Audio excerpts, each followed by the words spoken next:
Hi, it's that time of year again when we're trying to get to the end of one year and thinking about what's next year. And although I think a lot of people look forward to the clean slate that the new year brings or promises more than anything else, it's important to take stock and to think about those things that have happened this year. What will continue? How will they evolve? What will impact from this year into next year? What's bad? What's good? All that kind of stuff, so that we can prepare ourselves the best we can for the next year in terms of how to operate, where to focus, how are we going to measure ourselves, etc. And there is a buttload of things that's going to happen in 2024, the US election notwithstanding, which I'm not even going to talk about.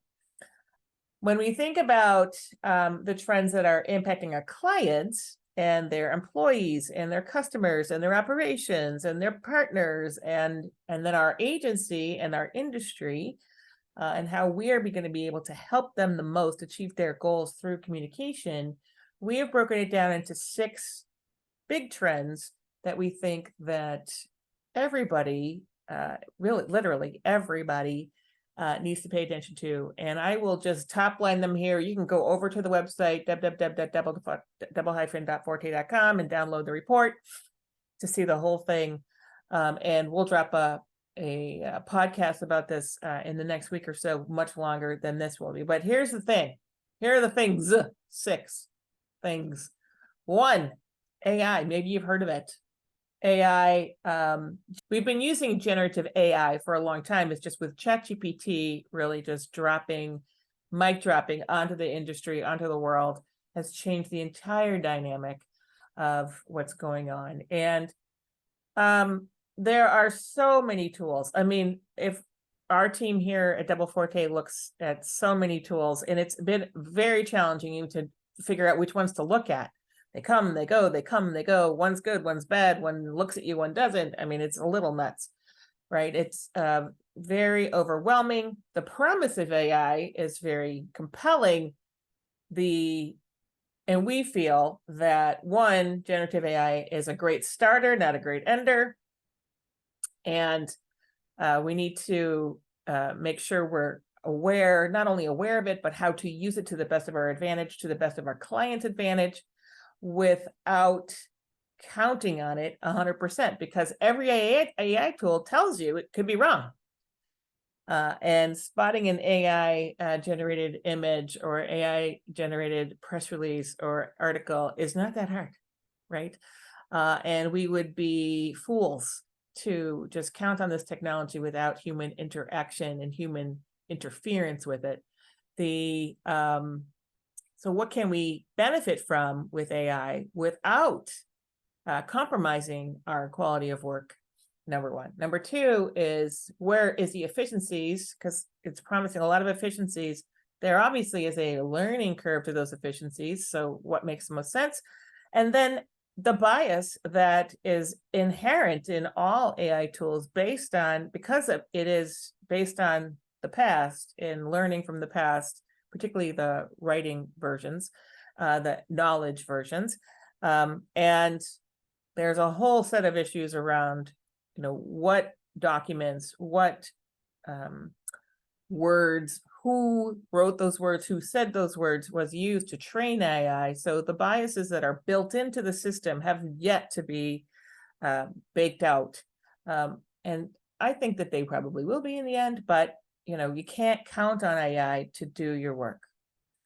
However, we don't learn how to use AI for our work, we're going to be left behind. So those 2 things are true. So AI, at the same time as AI, is this quest for authenticity. So we have like the rush to AI and this bigger thirst for authenticity, the human touch, which so we're going to have to do both. We're going to have to be tenaciously personal and human in our communication, and communication's everything, as you know.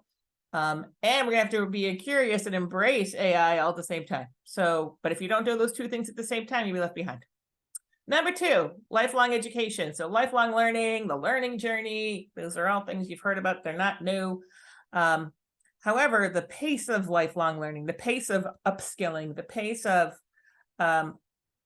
what to learn when can be overwhelming.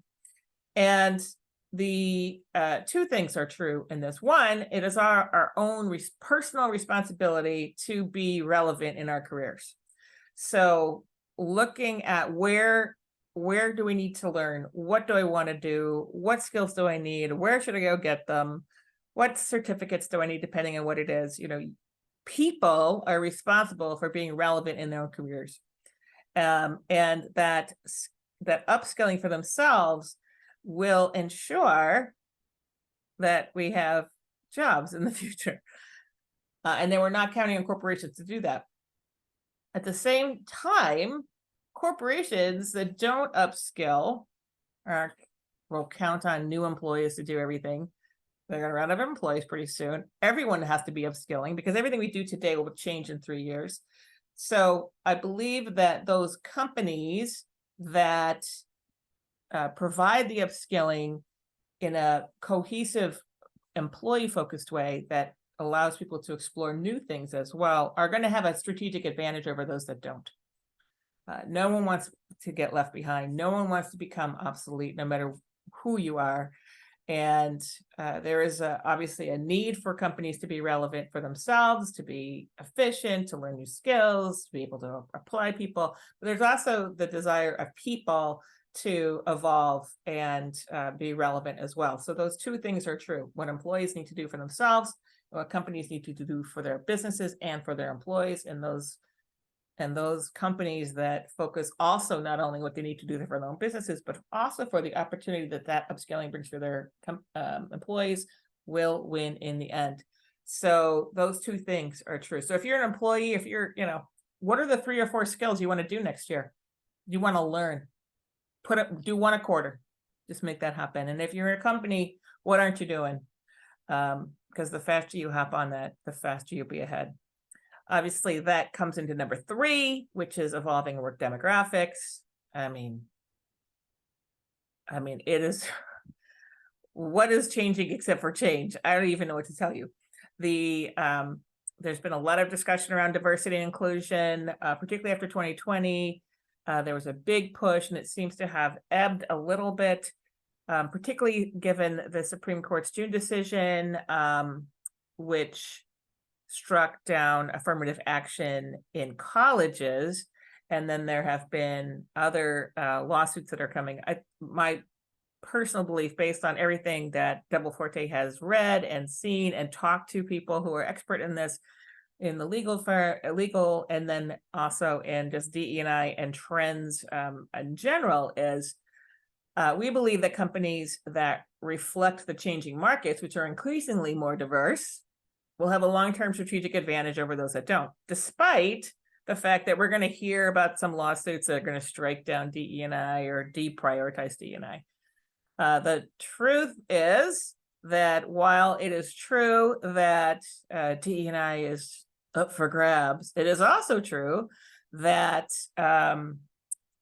more companies are hiring DE&I experts than ever. So maybe you ignore the sentiment like, oh, we don't need DE&I, because it is hard to do. Speaking from our own experience, it's hard to do well, constantly keep moving. But if we don't do it, we won't be irrelevant. So that's just true.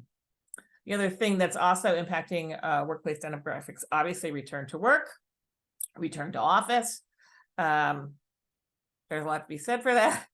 And 3, or whatever number I'm on, is the college degree, the desire for a college degree. We know that several companies that used to, be vigilant about requiring the 4.0 or higher 4-year college degree have dropped that requirement for interviews, at least, and those people are getting hired.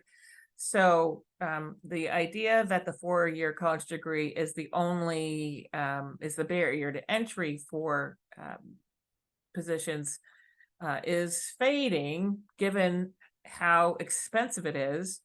And there's a lot of data in the report about this, even with loan forgiveness and all kind of stuff.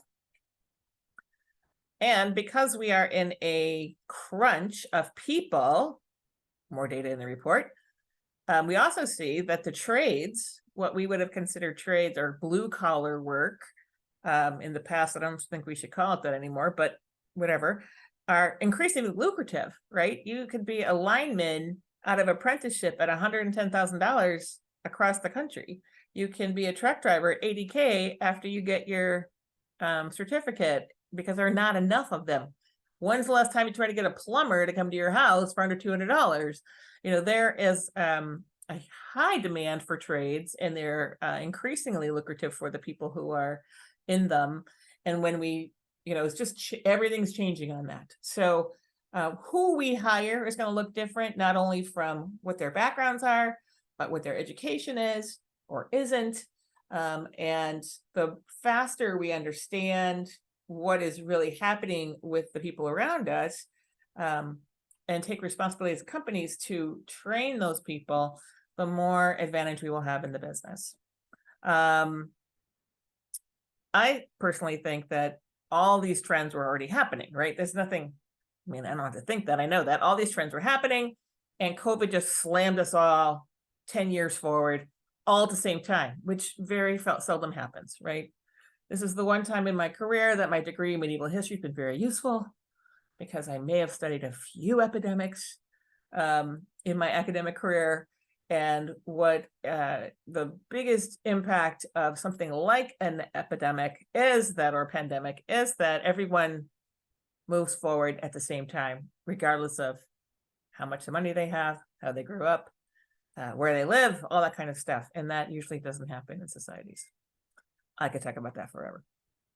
The next one, sustainability. I feel like we've talked about sustainability and we will talk about sustainability forever.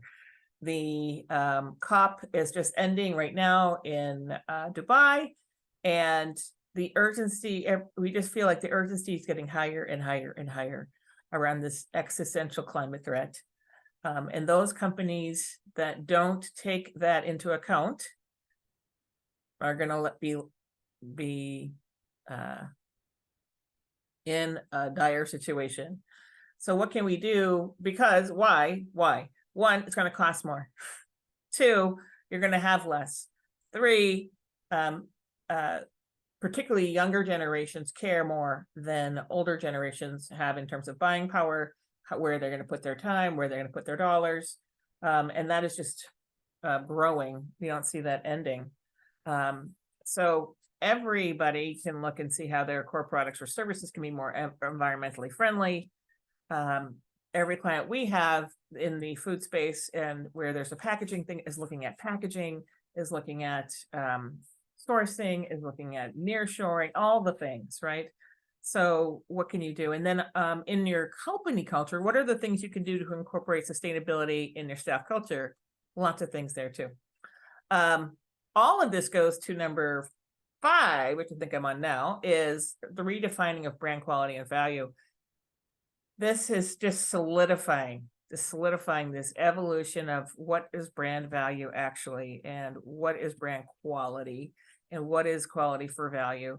And it's not as simple as it looks, right? Even in an economic downturn, even when people are talking about prices, oh, I'm going to buy this instead of that, we still see that people are choosing to buy things based on their preferences and their beliefs and their value systems.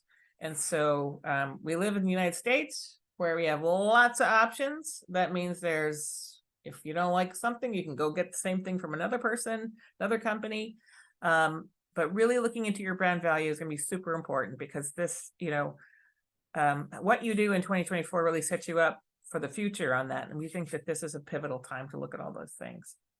How are your brand values translating, and where is that opportunity to interact with your consumers or your partners on this? Because on the brand value side, all the things I just discussed, AI, authenticity, lifelong education, work dynamics, and the climate change and sustainability all impact this brand value thing. So I left it to the end in the report because it all impacts that one big thing. And if we start there, though, with what our values are, we can roll back into all these other trends to make sure that we're ahead of them in some way, shape, or form to go into not just the new year, but into the future. Then number 6 is we gotta be pragmatic. So all those things, we just have to be pragmatic. Liz O'Donnell, Chief Content Officer for Forte, says, let's take off our rose-colored glasses. I'm actually known for this being pragmatic, but you could be optimistically pragmatic. But the more we are pragmatic and acknowledge where we are and not bemoan where we aren't, the better it will be. We find that we are definitely talking about this more and more, helping our clients, our people, our colleagues, our partners, our everybody to sort of say, where are we really? So that if we can all acknowledge where we are really, then we can actually move forward. And that is number 6. So that's what we got. Go on over to www.deborahforte.com, download the report. Love to hear your feedback. You can email me. All of that data is in the report. Thanks.